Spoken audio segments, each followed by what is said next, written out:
Back on the bridge, the captain said to the soldier, Gui, listen, your family situation is unique. We're all going to die here, but not you. Gui protested, Captain, I'm not afraid to die. I want to keep fighting. The captain wouldn't hear it. Don't be a fool, he said. The captain went on, a soldier's job is to follow orders, and I'm ordering you to play dead. No more pointless sacrifices, for your family. Back in the present, Bai said, wait, aren't these the soldier's family? The photo read, Happy New Year. Hui commented on how happy the family looked eating roasted sweet potatoes together, and mentioned wanting some too. Bai was incredulous. I have no idea how you became a cop, he said. Did you even read the photo? Do you think it's okay for them to only have sweet potatoes for the new year? And look outside, it's snowing. Look at what they're wearing in this freezing weather. Bai added, his mother is sick in bed. He's probably the main breadwinner. If he's gone, what will happen to his family? Hui was overcome with shame. I'm sorry, she mumbled, I was just so hungry. He trailed off, so they'll have to live on welfare now. Bai replied, you probably come from a well-off family, so you don't understand. Most of the people getting welfare are relatives of the village officials anyway. They were quiet for a moment. Then Hui said, actually, the only reason I became a cop was because my uncle knows the police chief. I'll help that family out once we leave H City, she added. I'm a little hot from the alcohol. I think I'll go to sleep. Bai replied, yeah, go ahead. You'll feel better after sweating it out. In another part of the ruins, the Halu zombie woke up, but its legs were gone again. The gecko survived, but it was stuck, impaled on a piece of rebar. Hey, look, the younger brother exclaimed. That thing with the 2 bumps on its head is awake. His older brother replied, yeah, I remember that one. Seeing it, Halu grinned and said, time to eat. The gecko's screams followed, marking the end of its life. 20 hours later, in the ruins, Lu called out, Uncle. They were playing cards. Is it a 6 or a 9? Lu asked. 9, Bai replied. Hurry up and play your card, or we'll lose. We have to beat that rotten landlord. 45 hours in the ruins. They were still happily playing cards. Great, let's keep going, Bai said. There's no way I'll draw the turtle again this time. 73 hours later. Lu's stomach started growling. Lu started shouting, Uncle, I want ice cream, fried shrimp, a hamburger, fries, lamb skewers, candied hawthorns, Gao. But she had already eaten most of the food. Hui was also starving. Bai thought, looks like our finding joy in hardship plan isn't working out so well. All they had left were 2 jellies and 3 pieces of beef jerky. I've regained some of my strength, but digging is just going to bring the whole thing down on us. It's not going to work. Looks like we're all going to starve to death here. There's no hope left. 139 hours in the ruins. They were all starving. Lu started hallucinating. Uncle, she murmured, I see so many stars. I'm so sleepy, so hungry. In her delirium, she saw visions of angels. Okay, so it was actually the cartoonist from before. He said, Lu, come with the angel to heaven. There are tons of lollipops there. Lu was shocked and refused. Seeing this, Bai asked Lu, why are you crying? Wake up. Lu woke up and said, there was a strange uncle who wanted to take me to heaven. He was so ugly. They were nearing their limit. Here, Lu, Bai said gently, this is the last half of the jelly. Suddenly, he saw something. It was Qi. He'd followed the scent. Bai was starving. You're trapped here too, he wondered. Wait a minute. I think I see something. Lu, who had eaten most of the food, still had some energy. Qi, come here, she called. Bai suddenly realized Qi seemed to be able to grow larger. Oh. He sighed, even if we ate him, we still wouldn't be able to get out. He was incredibly thirsty and hungry. In 5 days, all he'd had was some beef jerky, half a carton of milk, half an orange and a bottle of wine. I used to waste so much food, he thought. What a terrible sin. Everyone should have to go hungry for 3 days to know what it feels like. Bai thought, Lu, I'm so sorry. Suddenly, he started barking at something. Uncle, Lu said, why is he barking over there? Bai looked and saw his knife, but he was sure it hadn't been there before. He remembered how dogs often retrieve things for their owners. Too bad the knife won't help, he thought. I already tried digging before. We must be at the very bottom of this pile. Every time I try to dig out, the whole place starts to cave in. It's like a few toothpicks holding up a huge rock. If you move even one of them, the whole thing comes crashing down. He thought, Wei should have evacuated by now if everything's alright. He sighed, I'm sorry. It looks like this is the end of the line for me. Hui had already fainted from hunger beside him. Just then, Lu said weakly, Uncle, I'm so tired. Could you sing me a song? Even Qi looked exhausted. Bai was taken aback. Sing? A song? He repeated. Oh. Okay. He stumbled over the words for a moment, then began to sing a Chinese folk song, Morning flowers, wine in my glass. Lonely souls after the storm, do you still have that intoxicating smile? Geese fly overhead, chrysanthemums adorn your hair. The shadow of time, drifting slowly, those old days come flooding back. He thought he saw his girlfriend, Wei, waving to him. Despair gnawed at him. Then, Lu's small hand tugged at his sleeve. Uncle, she asked, her voice small. Why? Why the chrysanthemums? Bei's eyes glistened with tears. Perhaps, he whispered, his voice thick with emotion. Perhaps it's because autumn makes Seuss miss someone special. Uncle, Lu said, I want some chrysanthemums too. I miss my mom so much. I'm so sleepy.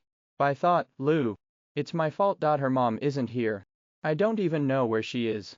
Suddenly, something clicked. Wait a minute, he exclaimed. Buildings, big buildings usually have underground parking. We're saved. Who knew singing a song would give me an escape plan? I should have done this sooner. Ha ha, he said. Wei, Lu, wake up. I found a way out. But first, he needed to get his knife back. It's woven there, he muttered. It's so dark, I can barely see it. He felt around in the dark. There was something there. Bugs crawling near it. He grabbed at his knife. As he pulled the knife out, some bugs fell out. Bai was surprised. Wow, those are big, he exclaimed. Wait a minute. Didn't I see a survival show where they said these things have 6 times the protein of beef? If you take off their heads and tails, that's a lot of nutrition. Bai thought, I'm so weak.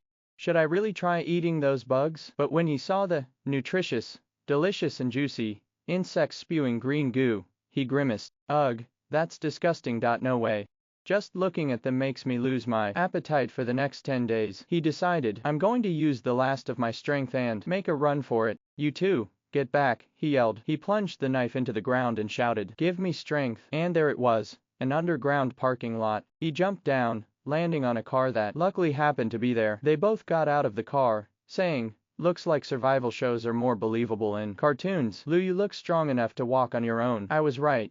It's an underground parking lot. We're finally out. It's so good to be alive. Ha ha. During these 5 days, they were trapped. What changes have taken place in the outside world? First of all, a certain well-known mineral water instantly became popular all over the country. Immediately following this, there appeared a multiple-choice question. Red eyes are infected people. Option A, Isouth are infected areas. Option B is H City infected area. It's a no-brainer. So, H City is now a full-blown zombie paradise. Inside the underground parking garage, Bai let out a relieved breath, saying the light up ahead must be the exit. Let's get out of here and get some rest, he said. Something weird happened here. Bai was puzzled. They're not moving, he muttered. How did so many bodies end up piled here like this? He turned to Lu. Careful, he warned. Let's go around them. Lu looked frightened. Don't worry, Bai reassured her. We'll get some milk when we're out of here. Stay on my right close to the wall. Lu hurried ahead, then glanced back, her face registering shock. Wait, she yelled. Uncle, stop. She stammered. L saw my Mom, it's me. But Bai was worried and told her to come back quickly. Her shouts were met with silence. Bai tried to comfort her. Lu, he said gently, your mother's gone to heaven. Lu sobbed. Mommy, I'll be good from now on, I promise. Please don't leave me. Lu climbed on top of her mother and touched her stomach, looking puzzled. Uncle, she asked, why is Mommy's tummy so big? Did she eat too much and die? Bai looked at her, surprised. Didn't you know your mother was pregnant? He asked. No, Lu replied, and it feels like there's something inside. Bai's mind raced, a sense of dread washing over him. Something's not right, he thought. Oh no, is she going to turn? Her mother should have died while coming down to move the car. If she was going to turn, she would have done it already. This pile of bodies.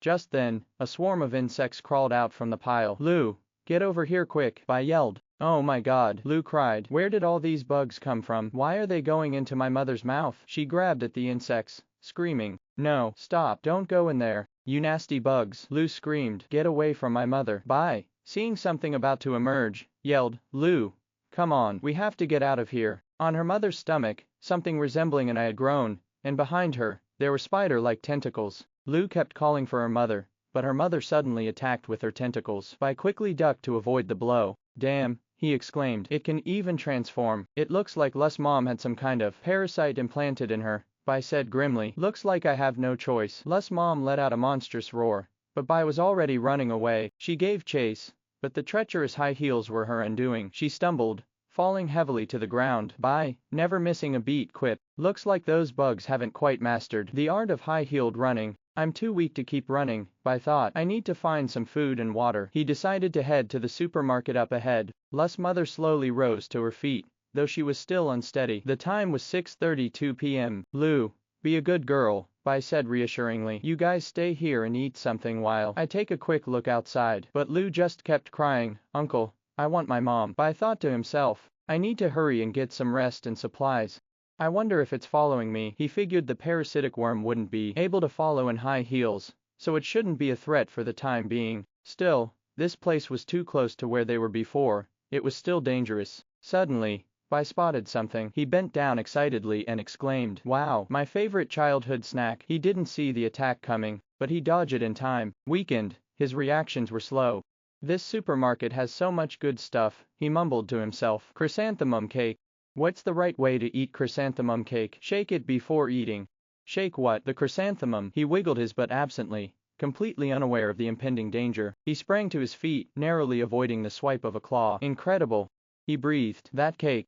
It actually works. A strange sensation washed over him. He felt stronger, more alert. Time to see what's happening outside, he muttered, taking off at a jog, the chrysanthemum cake still clutched in his hand. Behind him, Lu's mother, her mind fractured, unleashed a terrifying shriek. Bai finally noticed someone behind him. He turned around and saw Lu's mother had already pounced on him. He muttered, banana? Pineapple. Big. Watermelon. Bai was sent flying by the impact to her chest. Their eyes locked. This is it, Bai thought, a wave of despair washing over him. The creature lunged, but at the last moment, Bai jerked his head aside, narrowly escaping the deadly blow. Bai grabbed her, thinking, I can't let her keep attacking me. Lu saw this and was shocked. Uncle, she exclaimed. What? What are you doing with my mom? Bai said helplessly. Lu, go hide, quick. Bai held her close, glancing around. The red Nif still back in the parking lot. He muttered, wait a minute, they sell samurai swords here. He suddenly shoved her away. Uncle, what are you doing? Lu cried. Lu, Bai said grimly, your mother. She's not herself anymore. I have to. He added, send her to heaven. True mystery double blade style. But then he found something. Wait a minute. Damn it. The scabbard of this knife. Turned out it was just an umbrella. Congratulations, you have obtained an epic weapon, samurai umbrella quality, epic level. Requirement, 1. Attack, plus 18. Special attribute, rainproof. Bai was very frustrated. Lu's mom let out a horrifying laugh, and lunged, her attack piercing straight through Bai's left hand. Lu screamed in terror. Damn it, Bai yelled, clutching his bleeding hand. Not again. It's always my left hand. His left hand was previously injured when building collapsed. Lu's mom screamed. Die. Bai groaned. That stupid umbrella almost got me killed. Lu's mom charged forward, ready to attack. Don't come any closer, Bai yelled. Just then, Lu screamed, Mom, stop. She actually stopped, looking at Lu. Mom.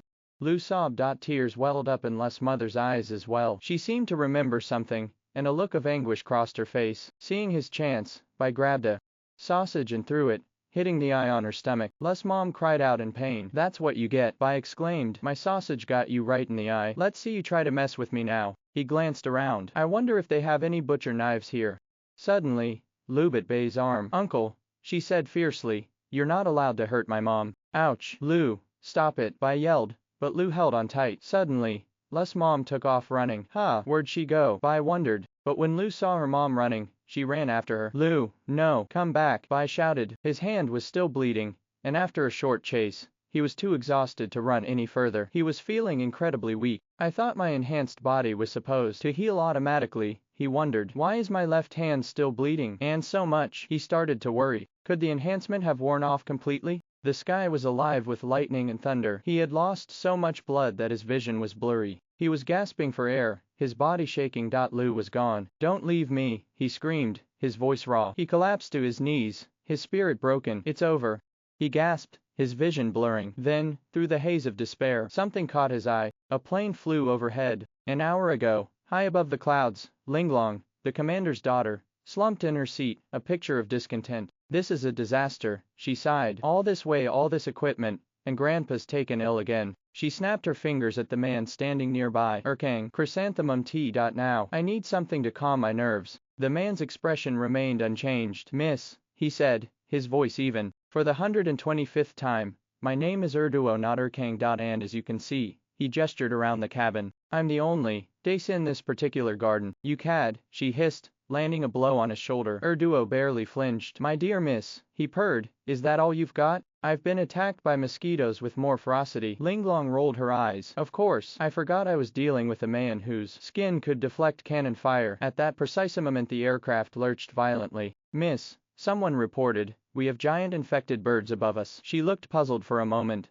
then glanced out the window. She gasped in shock at what she saw. Duo and Lanhai stared at each other, a flicker of disbelief in their eyes. "Flying corpses," Duo murmured. "Enough gawking." Linglong barked. "You two, get out there and deal with that monstrosity." Duo grinned. "Looks like it's our turn to shine." Lanhai rolled his eyes. "Would you stop saying combine? It sounds ridiculous. We're a combat team. Remember?" "Lanhai," Duo announced, his voice ringing with mock authority, "it's time to combine. Damn combine." Lanhai muttered under his breath. Then, as if on cue, music began to play. Duo pulled out a book and started reading rapidly, while Lanhai grabbed a bottle of sleeping pills and swallowed them one after another. Duo, beast blood boiling. Lanhai, soul projection. "They are the Yanuang 4th Special Ability Squad," Duo said. "It's been a long time since I turned into a beast." "I'm a beast." A little excited. Lanhai's soul cannot leave his body for more than 100 meters, so this time they will use combined combat. Immediately Lanhai x Duo combined. Duo carried his body on his back. "Piece of cake," Duo said confidently. "Combination complete." He turned to Linglong. "Miss, we've got airborne enemies this time. Better bring Zishu along." Lanhai grumbled. "You degenerate pervert, turning into a beast after reading those smutty books." All right, Duo interrupted. "Let's just go up here." He pointed. "There it is. Definitely a monster." Zishu Duo and Lanhai team up to hunt birds. An hour passed, and then, disaster. A plane collided with Bai, sending him reeling. "Oh, cruel fate," he cried. "What sins have I committed to suffer such a fate?" Struck down by a plane. It was drizzling, and Bai lay unconscious, his thoughts still on Lu. "What a disaster," someone remarked. "These days, you can even hit someone with a plane. Is he going to make it?" "That bird was a real piece of work," another added. "Not only did he hijack the plane, but he also sabotaged it." "He's still alive," came a reply. "There's an underground military base nearby. Let's take him there." At the supermarket, Hui was eating and crying at the same time, calling out, "Bai, where are you?" Meanwhile, in the city, Lu was shivering with hunger, asking, "Uncle, Mom, where did you go? I'm starving." She was trying to stave off her hunger by imagining food when someone spotted her. Bai woke up, seemed to see Lu, and asked, "What are you squatting here for?" Lu turned her head, her face grim, and said, "Uncle, this chicken claw is so delicious." Bai woke with a start, calling out for Lu. He realized it had all been a dream. He was in an underground military base in H City. Thank goodness it was just a dream. He looked around, disoriented. Where was he? He remembered being hit by a plane. He noticed his left hand was bandaged. Then it dawned on Bai, wait a second. If I'm here, then what about Lu and Hui? Just then, a nurse walked in. "You're awake," she said. "You've been unconscious for a whole day and night." Bai asked, "Where am I? How did I get here?" He couldn't help but notice how muscular the nurse was. The nurse explained that this is a small, underground military base temporarily set up after the infection. "You were injured by the plane crash, so you are here." Then the nurse asked him to take off his pants. Bai was a little at a loss. "Take off. Take off. Take off." The nurse shouted, "Hurry up for me. Don't dawdle." Bai took off his pants, revealing his white and tender little butt, which is now even more terrifying than a zombie. The nurse muttered, "Were you beaten as a kid or something? Why are you sticking your butt up like that, trying to tempt me?" But she couldn't help thinking how pale his skin was. Bai was in so much pain he bit down on his pillow. "All right," the nurse said. "You should rest here and not go wandering around. This base will be evacuated in a few days." A military base, Bai thought. There must be plenty of soldiers around. He realized, "I've been out cold for a whole day and night. That means Hui and Lu could be in serious trouble." He decided to find the commanding officer and ask for a rescue team. He opened the door and stepped out, only to find the corridor deserted. Spotting the sign, "Laboratory," an outdoor across the hall, Bai wondered, an underground military base. Are they doing nuclear research here or something? Figuring no one was around, he decided to take a peek inside. Just then, Lanhai appeared, warning him, "I wouldn't open that door if I were you. Come on, the next convoy, leaving H City, is almost ready to go." Outside the military base, it is still raining. Hua Tian said, "You three listen carefully. Although the ancestors asked us to find the person in the portrait, but Captain Dongxiang has a more important task for us." This was a quarantine station back then, but now the Yanuang people have turned it into a research center. "Our target is in a secret room in the basement. One person asked, "Sir, what exactly are we looking for?" He replied, "Have you heard of Unit 731 during the Holy War? You can search for 731 if you don't know about it." A soldier lay dead outside the military base. "You damn Dong Ying," Ghost Stick yelled. "You dare come here to kill our people?" Hua Tian responded calmly, "Relax. I've set up a jammer. Their satellite phones are useless now. From here on out, we leave no one alive." Ghost Stick knew their regular troops were no match for Ninjas. His only hope was that Erduo and Lan Hai were still inside. From top to bottom are Tian Gui, Tun Gui, Hua Tian, and Di Gui. Tian Gui said to Di Gui, "The only real threat here is the guy with the stick. Take care of everyone at the entrance." Hua Tian added, "We're going straight inside. And make sure you take out those people in the car downstairs." Ghost Stick suddenly felt uneasy. Damn it, he thought. Those people in the car are civilians who were about to leave. "You were asking for it," Ghost Stick yelled, unleashing a strike with his signature move. Less than Ghost Shadow Stick greater than. "Let's do this," Di Gui replied, ready to engage. "Bring it on," Ghost Stick retorted. "Ghost Head Rise," Ghost Stick cried, his weapon lashing out in a fearsome arc. But Di Gui, with lightning-fast reflexes, arched his back, the deadly strike whistling harmlessly past his face. In one fluid motion, he transformed Evasion into an offensive maneuver. Spinning around, he burrowed straight into the ground, leaving Ghost Stick confused. Where did that legless ninja go?" Meanwhile, on the base's second underground level, Bai was saying, "So, if what you're saying is true, my enhancements are almost gone. Damn it, I wasted my money." Lan Hai countered, "Don't look at it that way. That drug you took was illegal. If the nurse hadn't given you the antidote, you'd be dead in a few days." Bai asked, "How many people are left here? By the way, my friends are still at the crash site." Lan Hai replied, "The soldiers here are the last group, only about 50 or so. We can send a small team to try and rescue your friends." Noticing people in biohazard suits, Bai inquired, "Biohazard suits? What kind of research is going on here?" Lan Hai simply said, "Let's go. It's best not to ask questions you don't need the answers to." Just then static crackled over his walkie-talkie. Lan Hai frowned. "Something's jamming the signal," he muttered. "Could it be?" Suddenly, an alarm blared. "Something's happened," Lan Hai shouted. "Get back to your room and stay there. I'll be back after I've dealt with this." Bai nodded in agreement, but finding himself alone, his curiosity about the place began to gnaw at him. "Just now I saw the researchers press 945, but the password is 4 digits. There is still one." Suddenly he had a good idea. Bai said, "Usually watched so many movies. Gotta put what I've learned to good use." Bai muttered, gathering some dust and blowing on it. 4 keys have different amounts of dust on them, which means they're used a lot. And there's a 1. The missing number must be at the beginning. So the code is 1945. Is that a year? Oh well, if it's wrong, I'll just run back to the ward and play dead. The password worked. Bingo. After waiting 20 seconds and hearing nothing, he cautiously slipped inside. Bai thought, WTF, this feels like I've walked into a video game. Are these zombies for real? They're moving. He watched them for a moment, then thought, whoa.